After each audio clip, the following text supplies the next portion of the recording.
I was out racing the other day for the first race ever at a new yacht club. And we didn't race. Smoke billowing from the companionway, water coming into the boat, trying to find the fire extinguisher up in the V-berth on a boat I've never been on before, inside a cabin filled with smoke, with a dog.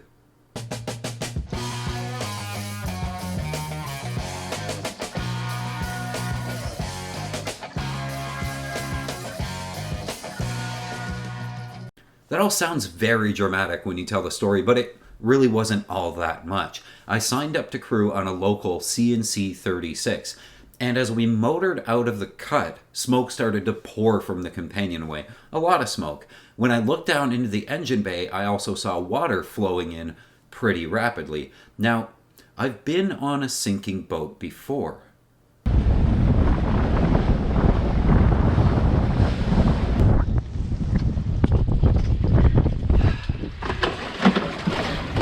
What do you think? It's about the most terrifying thing that has ever happened.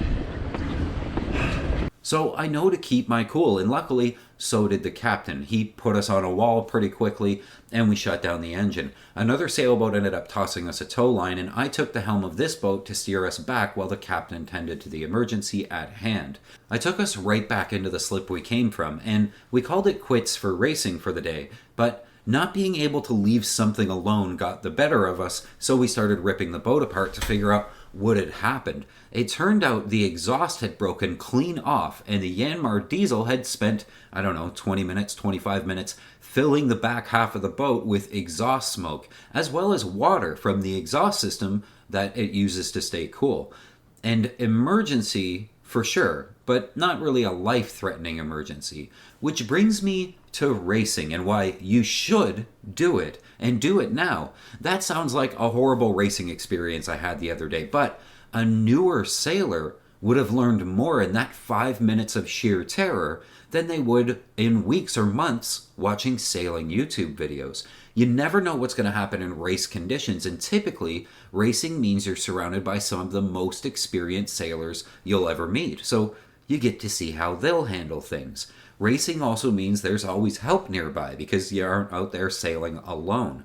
I also say you learn more racing a boat in one weekend than you would in a whole year of regular sailing, like leisurely sailing. And that still rings true. And the beauty of sort of low-level club racing is you don't need to be any good at it to have a really great time. Most clubs still use the PHRF system. What that system does is gives every sailboat a rating, how fast the boat should be able to sail 1 mile. Without getting into the weeds too much on that, basically it makes every boat equal, so you can rock up in whatever old bathtub of a sailboat you want, and you can race on a near level playing field with anyone else. Here's an example of how PHRF works. If you have a race, let's say 1 mile long, PHRF assumes a theoretical boat that can run that mile in a certain amount of time. Every other boat is then measured against the theoretical boat. That sounds complicated, but it's not. Say, for example, an Olsen 30 sailboat. This is an ultralight displacement race boat, and its rating is usually around 100.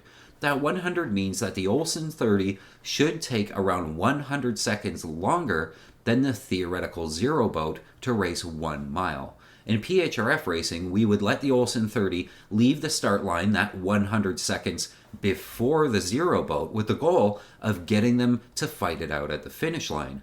Lady K, another example, is a Hughes 35 with a PHRF rating of 156. So for every mile of the race, Lady K gets to leave the start line 156 seconds early. If the race is 10 miles, that would be 1,560 seconds, or 26 minutes. So Lady K leaves 26 minutes early. The Olsen 30, given its rating, leaves 16 minutes early. And the zero boat leaves on time. This way, if none of us screw up and sail our boats perfectly, we all get to the finish line at the same time. The next thing to learn is reading telltales. The little yarns or plastic strings on the sails let you know where the wind is compared to the sail. Typically, a sail will have 3 telltales on the inside and 3 on the outside. If you're trimming a sail in race conditions, you are always trimming. Always. The goal is to get all 6 of those telltales flying all the time. That means we have good wind passing on the inside of the sail and good wind passing on the outside, unless we're running downwind, in which case we'll be running a spinnaker anyway. If the inside telltales are not flying, the sail's too loose and needs to be winched in a little bit. If the outside telltales are not flying perfectly, we need to let the sail out. The rule, if you don't know what to do, is when in doubt, let it out. Let the sheet out until the outside telltales are all flying perfectly, and then start to winch it back in just until the inside telltales start flying too. All this perfect trimming is only possible if the boat stays on a very unwavering course through the wind, which the helmsman won't be doing. They'll be wobbling around, looking at the GPS, watching the speed, ducking around other boats, yelling at the crew. So as the boat wobbles around in the wind, you have to keep trimming. Keep all 6 telltales flying more than 90% of the time. That's how you win races. And I say yelling at the crew. Not all race captains are like that, just most of them. When you're captain, you have a few priorities, like keeping everyone safe. That's number 1. The second priority is winning, and often in that environment, people's feelings don't matter all that much. As a crew member and a sail trimmer and spinnaker wrangler and all that stuff, I know I have to have a thick skin.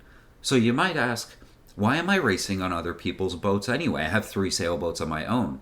Well, someone else's boat is much less stressful. I'm motivated to win and push the boat harder and harder, and not having to worry about it breaking is kind of nice. Plus, on my boat, I can't stop thinking about everything that might go wrong or fall overboard inside or wear out or get tripped over. It's so much to worry about that I have a lot more fun on someone else's boat. So that's what I do. So how do you go crew on someone's boat? It's actually kind of hard to get your foot in that door, but understanding the social contract will help. You want to get experience and learn from a good captain and hopefully win some races too. You want someone who's going to teach you and be patient with you. A race captain, on the other hand, wants to find crew that will respect their boat, not be annoying, and do what they're told most of the time. They also want crew that will show up often. Teaching someone new really sucks, so if we can keep the same 5 or 6 people all year, we win races. New people are hard to deal with. Knowing those things, there are a few things you can do to get on the boat. The least intrusive is just to Google local sailing clubs and read everything you can on their website. Many have crewing memberships for people that just want to show up on race night. Many are free memberships for crew. Some of them cost a little bit of money. Some even have staff at the marina or yacht club that will answer your emails and line you up with a captain who needs crew and make it all happen for you. You can also just show up on race nights and introduce yourself. We're actually anxiously looking for crew, and what we want to know when we meet you is, are you okay to be around? You're not annoying. Do you have willingness to learn? And if I teach you today, will you show up next week so I don't have to teach someone else? Also, it's good practice to bring your own PFD. An inflatable with harness loops will make you look pretty serious, but just bringing any PFD is a nice touch. And don't wear black-soled shoes unless you plan to leave them on the dock. And go pee before you get there. Race captains don't like full toilets. I wanted to update you too on the paint job Lady K's getting. I've been at it for weeks. I haven't had time to film, but next week will be the big unveiling of the new paint, the new color, the new theme. Everything's new, and the boat looks amazing. I'll show you soon. It's absolutely wild. I haven't put the stickers on it yet because I'm waiting for the paint to cure, but she launches next Friday, and we'll be sailing from LaSalle back to Lighthouse, likely on Saturday, June 29th, with a rain day of Sunday. If you're out on the water locally, come see the new paint for yourself. Also, a big thank you to the patrons who make all this possible. The mission here at Lady K Sailing has always been to get more people sailing more easily, and I couldn't do it without you. To help with that mission, please consider becoming a patron. Until next time, friends, keep the heavy side down, but not too far down. We'll see you.